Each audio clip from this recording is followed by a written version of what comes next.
In this guide, we're going over if Forza Horizon 6 has a cockpit view here in the game. Essentially, this is first-person view. Before we do get into this guide, make sure to like the video and subscribe to the channel with all notifications on. It really does help the channel and it lets us know that you want more content like this. We'd greatly appreciate it. And if at any point throughout this guide you did have any questions, just ask them down in the comment section below and we can help you out further. I'm going to be doing my best to reply to every single comment down there.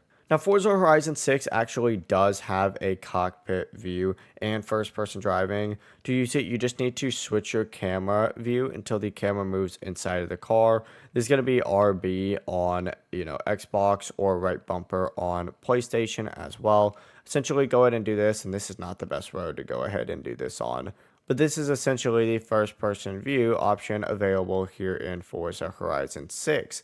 Of course, you can see the cockpit, you can look around. I also like how the, looking backwards essentially just has you look through the rear view mirror. I think it looks kind of cool. There's also another one where the steering wheel is completely hidden and you're looking straight at the dashboard. But that's really going to be the full process. You can also continuously change these over and over. So if you don't like one or you prefer driving at, a certain POV first and then you switch, you can do that as well. But to answer your question, yes, there is that as well. If you guys did have any questions, ask them down in the comment section below and we can help you out further. I'm going to be doing my best to reply to every single comment down there. Before you do leave this guide, make sure to like the video and subscribe to the channel with all notifications on. It really does help with the channel and it lets us know that you want more content like this.